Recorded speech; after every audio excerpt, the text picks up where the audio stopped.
Welcome to BRK news. So water మన ఆరోగ్యానికి చాలా అవసరము. సో ఖచ్చితంగా వాటర్ ఇంటేక్ అనేది ఉండాలని చెప్తూ ఉంటారు, లేదంటే అనారోగ్య సమస్యలు వస్తాయని చెప్తూ ఉంటారు. అయితే చాలామంది చాలా రకాలుగా చెప్తూ ఉంటారు. కొందరు 8 లీటర్స్ ఆఫ్ వాటర్ అని, కొందరు 6 లీటర్స్ ఆఫ్ వాటర్ అని ఇలాగా. సో వాటర్ అనేది ఎంత మోతాదులో మనం తీసుకుంటే ఆరోగ్యంగా ఉంటాము, సో ఎక్సెస్ వాటర్ తీసుకుంటే వచ్చే అనారోగ్య సమస్యలు ఏంటి, అసలు వాటర్ని ఎలా సెలెక్ట్ చేసుకోవాలి మనము, సో భోజనం చేసిన వెంటనే వాటర్ని తీసుకోవచ్చా తీసుకోకూడదా, ఇలాంటి వివరాలు తెలుసుకుందాం. ఈరోజు మనతో పాటు ఉన్నారు ప్రముఖ డైటీషియన్ డాక్టర్ లహరి గారు. మేడం నమస్తే అండి. నమస్తే అండి. సో వాటర్ గురించి చాలా రకాలుగా వినిపిస్తూ ఉంటాయి. కొందరేమో 8 లీటర్స్ అంటారు, కొందరు 6 లీటర్స్ అంటారు.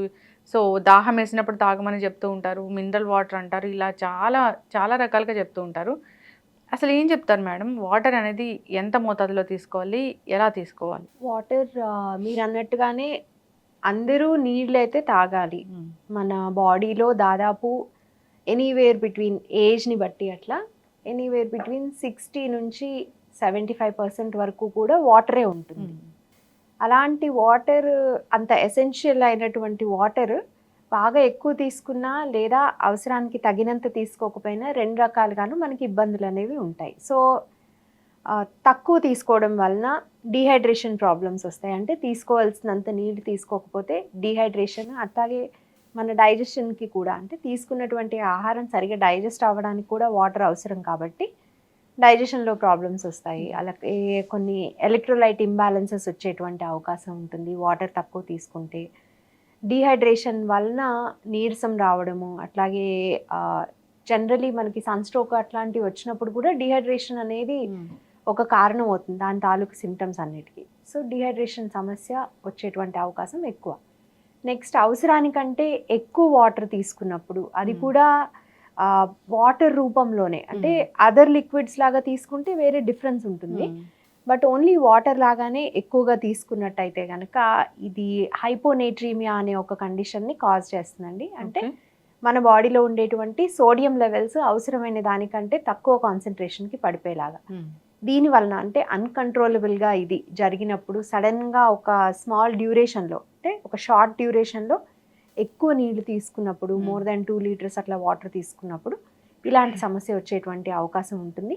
అండ్ దీని తాలూకు సిమ్టమ్స్ కూడా కొంతవరకు మనకి డీహైడ్రేషన్ సిమ్టమ్స్ లాగానే ఉంటాయి. వాళ్ళ వాటర్ ఇంటేక్ హిస్టరీని బట్టి అసలు అది డీహైడ్రేషనా లేకపోతే ఎక్సెసివ్ వాటర్ ఇంటేక్ అనేది చూడాల్సి ఉంటుంది. నెక్స్ట్ వచ్చేసి మీరు ఇందాక అన్నట్టు 8 లీటర్స్ 6 లీటర్స్ అసలు రికమెండేషన్ ఎంత అంటే, జనరలీ అడల్ట్స్కి వచ్చేప్పటికి ఎనీవేర్ బిట్వీన్ 2 లీటర్స్ నుంచి 3 up to 4 లీటర్స్ వరకు డైలీ సేఫ్గా తీసుకోవచ్చు. అయితే ఇది దేని వలన ఈ నంబర్ మారుతుంది అంటే, జనరలీ వాళ్ళ యాక్టివిటీ లెవెల్స్ ఎలా ఉన్నాయి, వాళ్ళ ఏజ్ ఎంత, జెండర్ కానీ, హెల్త్ కండిషన్స్ కానీ, అట్లాగే ఆ వాటర్ ఏ రూపంలో వస్తుంది కానీ, వీటన్నిటిని బట్టి 2 to 4 లీటర్స్ వరకు నార్మల్ లిమిట్ అని చెప్పచ్చు. ఒకవేళ ఎక్స్ట్రీమ్ ఎక్సర్సైజెస్ చేస్తూ ఉండి, లేదా ఎక్కువ స్వెట్టింగ్ వచ్చేటువంటి పనులు ఏమైనా చేస్తూ ఉండి, అలాంటి ఎన్వైరన్మెంట్లో ఉంటే, అంటే అది వేడి కావచ్చు, హ్యూమిడిటీ కావచ్చు, అలాగే ఆల్టిట్యూడ్ కావచ్చు, ఇట్లా రకరకాల లొకేషన్స్ని బట్టి, చుట్టూ ఉన్నటువంటి వాతావరణాన్ని బట్టి కూడా మనం తీసుకోవాల్సినటువంటి వాటర్ ఇంటేక్ అనేది డిపెండ్ అయి ఉంటుంది. ఎంత వాటర్ తీసుకోవచ్చు, ఎంత వాటర్ తీసుకోవాలి అనేది. అండ్ 2 లీటర్స్ అనేది ఎందుకంటే మినిమం అని ఎందుకు చెప్తారు అంటే, జనరలీ ఒక రోజులో ఒక 24 అవర్స్లో అడల్ట్ యూరిన్ అవుట్పుట్ వచ్చి దగ్గర 2000 ml ఉంటుంది అని. సో 2000 ml కొంచెం అటు ఇటు కాదు. సో కనీసం యూరిన్తో పాటు పోయేటువంటి వాటర్ని మనం తిరిగి రీప్లెనిష్ చేయాలి అంటే 2 లీటర్లు మినిమం తీసుకోవాలి.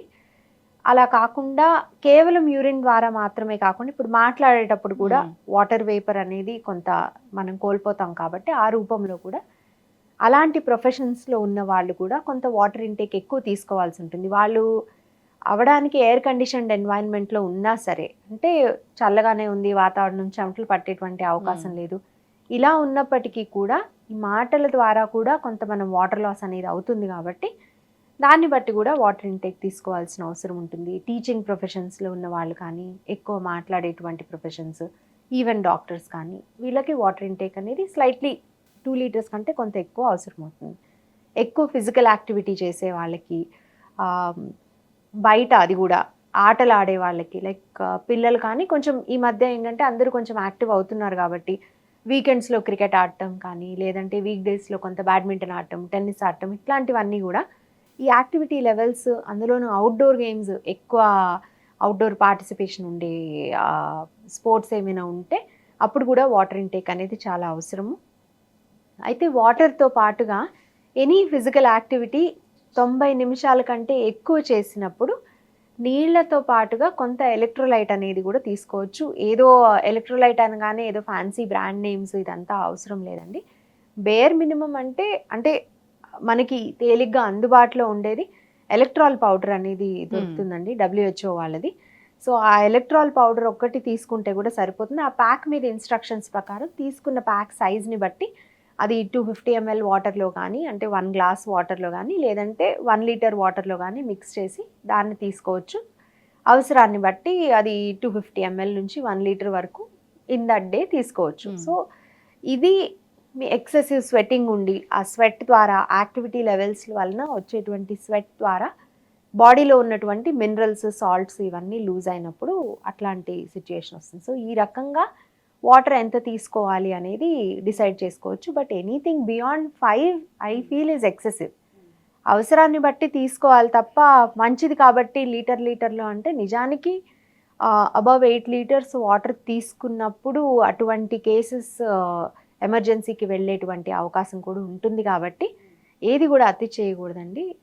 4 లీటర్స్ బాగా అప్పుడు కూడా బియాండ్ దాట్ దాహం అనిపిస్తే ఇంకొంచెం ఎక్స్ట్రా తీసుకుంటే సరిపోతుంది. దాహం వేసినప్పుడు మాత్రమే వాటర్ తీసుకుంటూ ఉంటారు, అది కరెక్ట్ పద్ధతేనా? దాహం అనేది మన బాడీ సిగ్నల్ కరెక్టే అండి, వాటర్ కొంత తక్కువ అయింది అనే దానికి. అయితే మనం దాహం వేసినప్పుడు మాత్రమే నీళ్లు తీసుకోవాలి అనేటువంటి రూల్ పెట్టుకున్న వాళ్ళు ఎప్పుడు కూడా బాడీ మనకి పంపించేటువంటి సిగ్నల్స్ గురించి తప్పనిసరిగా అవేర్ అయి ఉండాలి. అంటే ఆకలేస్తుందా, ఇది ఆకలా, ఇది దాహమా, ఇటువంటి డిఫరెన్స్ అనేది వాళ్ళకి తెలిసి ఉండాలి. సాధారణంగా ఇప్పుడు చూస్తే ఏంటంటే మనం ఏదైనా పనిలో పడిపోతే ఆకలి కానీ దాహం కానీ ఇటువంటివి ఏమీ గుర్తించకుండా పనిలో దాంట్లో ఇమ్మర్స్ అయిపోయేటువంటి అవకాశం ఉంటుంది. అలాంటప్పుడు మీరు పని నుంచి ఎప్పుడు బ్రేక్ తీసుకుంటే అప్పుడు దాహం అనిపిస్తుంది, కానీ నిజానికి శరీరం మనకి ఆ సిగ్నల్ ఇచ్చినప్పుడు మనం దాన్ని పట్టించుకోవట్లేదు.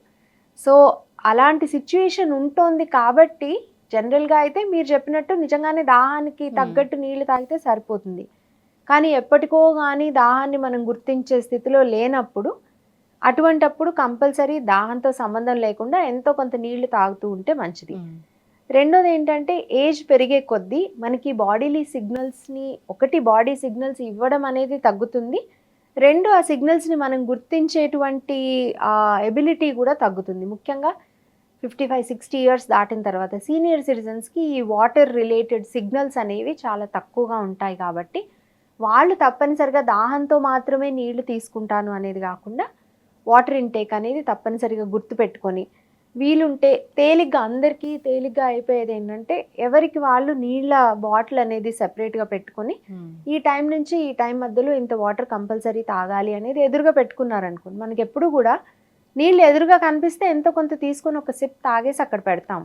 అలా కానప్పుడు వేరే రూమ్లో ఉంది వెళ్ళి తెచ్చుకోవాలి. ఇలాంటప్పుడు ఏంటంటే ఒకటి మనం సిగ్నల్స్ గుర్తించము, రెండు బద్దకించి కానీ పనిలో పడి కానీ సరే ఈ పనికి బ్రేక్ వచ్చినప్పుడు వెళ్ళి తాగుదాంలే ఈ ఉద్దేశంతో కానీ ఉంటారు. సో వీలున్నంత వరకు కంటి చూపుకి ఎదురుగా అంటే ఐసైట్లో ఒక వాటర్ బాటిల్ అనేది పెట్టుకోవడం మంచి పద్ధతి. వాటర్ బాటిల్ కాకపోతే ఇంట్లో ఉన్న వాళ్ళైతే వాట్ ఎవర్ దట్ గ్లాస్ కానీ లేకపోతే ఒక చిన్న దీంట్లో కానీ గిన్నెలో నీళ్లు పెట్టుకోవడం కానీ ఇలాంటి జాగ్రత్తలు ఏమైనా తీసుకున్నట్టయితే కనుక తగినంత వాటర్ తాగడం అనేటువంటి గోల్ మీట్ అవ్వచ్చు. చాలా మంది భోజనం చేసిన వెంటనే వాటర్ తీసుకుంటూ ఉంటారు, సో అది మంచి పద్ధతి కాదని చాలా మంది చెప్తుంటారు, డాక్టర్లు కూడా చెప్తూ ఉంటారు. ఎందుకు ఎక్సెసివ్గా వాటర్ తీసుకుంటే అనే ఉద్దేశంతో చెప్తారండి, బట్ చాలా మంది డాక్టర్స్ ఈ మాట కూడా చెప్తారు, ఏదో కొంచెం వాటర్ తాగగానే మనకున్న డైజెస్టివ్ జ్యూసెస్ యాసిడ్స్ డైల్యూట్ అయిపోవడం ఇది కరెక్ట్ కాదు. ఆ లోపల pH బ్యాలెన్స్ చేసేందుకు చాలా రకాల ప్రాసెసెస్ జరుగుతూ ఉంటాయి. సో గ్లాస్ వాటర్ తాగినందు మూలన డైజెస్టివ్ జ్యూసెస్ డైల్యూట్ అయిపోయి డైజెషన్ సరిగ్గా అవ్వదు అనేది మాత్రం అపోహ. అయితే జనరలీ మనకి తినేటప్పుడు బాగా దాహం వేయడము, తిన్న తర్వాత బాగా వాటర్ తాగాలనిపించడము, దీనికి కారణం మిగతా టైంలో సరిగ్గా నీళ్లు తాగకపోవడం.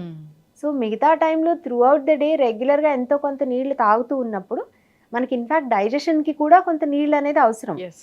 అలాగే తీసుకున్నటువంటి ఆహారాన్ని బట్టి దాంట్లో ఉండేటువంటి పోషకాలని అంటే న్యూట్రియంట్స్ని మన శరీరం అబ్జార్బ్ చేసుకోవాలి అంటే, గ్రహించాలి అంటే కూడా కొంత నీళ్ళు అనేది అవసరం.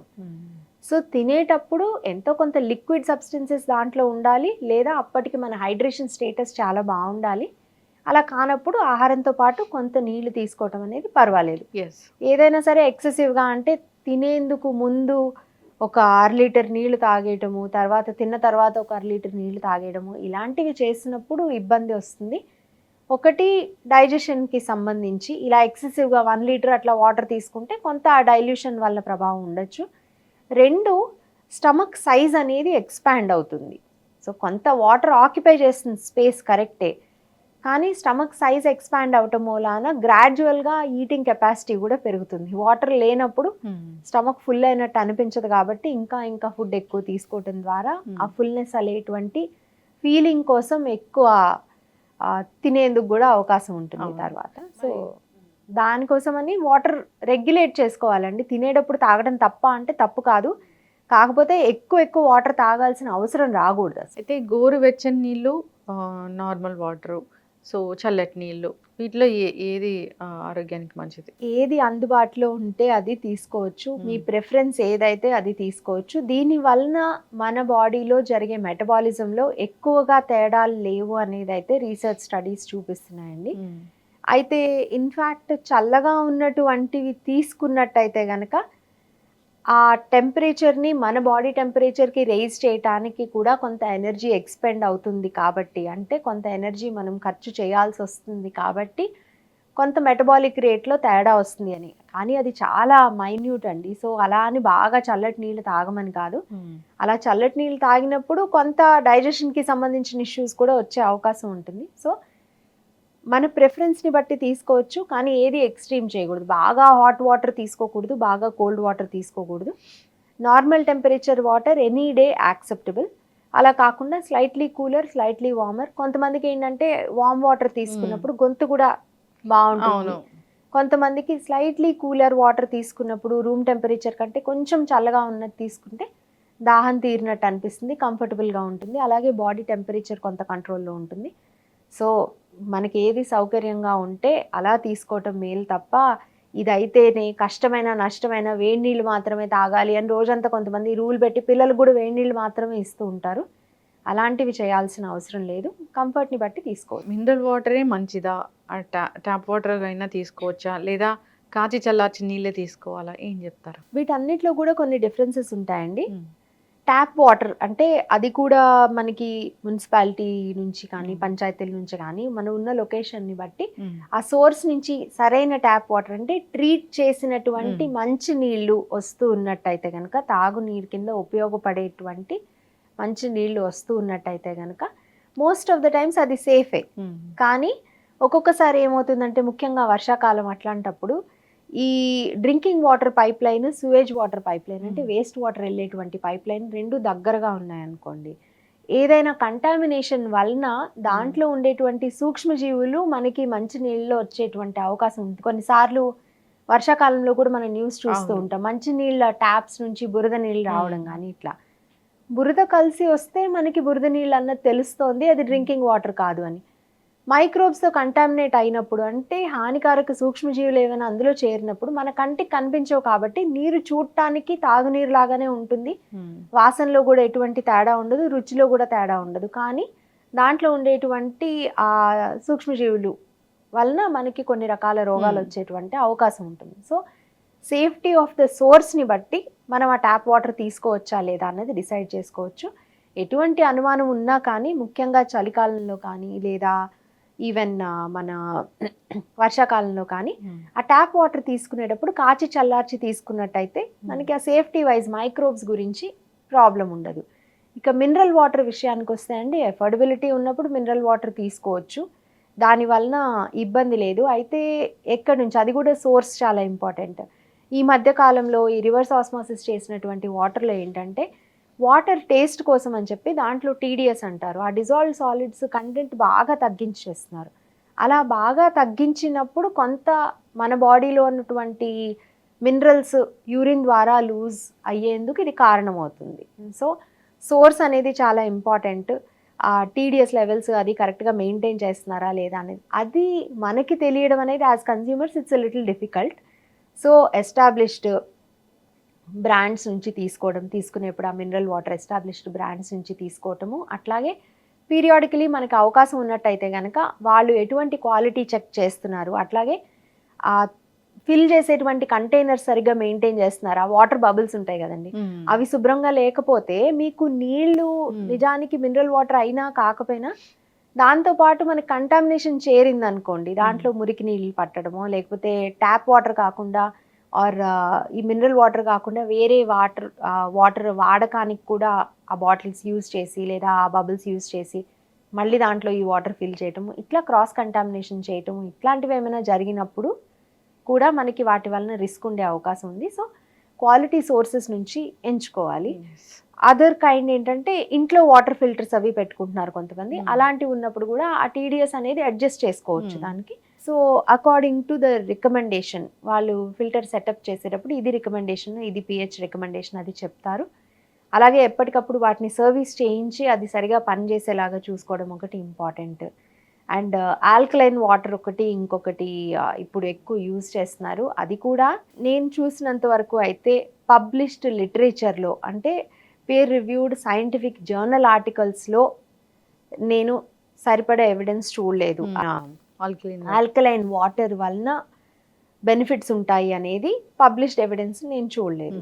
బట్ చాలామంది ఏంటంటే అనెక్డోటల్ ఎవిడెన్స్ అంటారు, అంటే మాకు తెలిసిన వాళ్ళకి ఇది తగ్గిపోయిందనో లేకపోతే ఆ ఆల్కలైన్ వాటర్ అమ్మే వాళ్ళే ఇది తగ్గుతుంది లేకపోతే ఈ హెల్త్ ప్రాబ్లం క్లియర్ అవుతుంది, ఇలా అంతా కూడా వాళ్ళు కొంత ఎవిడెన్స్ అనేది తీసుకొస్తారు. ఆ ఎవిడెన్స్ అనేది మీకు కన్విన్సింగ్గా ఉంటే మీరు వాడచ్చు. వాడటం మూల నష్టాలు లేనప్పుడు మీకు అది కన్విన్సింగ్ ఎవిడెన్స్ అయినప్పుడు అది వాడచ్చు. అంతేగాని అది పూర్తిగా వాడకూడదనో దానికంటే ఇదే మంచిది అనో నేను చెప్పట్లేదు. మీకు అవకాశం ఉంటే యూజ్ చేసుకోండి. దానివల్ల ప్రత్యేకమైన బెనిఫిట్ నాకు కనిపించలేదు కాబట్టి నేను వాడను, అంతవరకే చెప్పగలను. చక్కటి ఇన్ఫర్మేషన్ మ్యామ్. సో వాటర్ తీసుకునేటప్పుడు ఈ పద్ధతి ఫాలో అవ్వాలని కోరుకుందాం. ఎక్సెస్ వాటర్ అయితే అస్సలు తీసుకోకూడదు. చాలామంది బాడీ డీటాక్స్ అవుతుందని అలా ఇలా అని ఎక్కువ వాటర్ తీసుకుంటూ ఉంటారు. మీరు అన్నట్లుగా అది ఎమర్జెన్సీ వరకు వెళ్ళొచ్చు. సో చక్కటి ఇన్ఫర్మేషన్ అండి, ధన్యవాదాలు.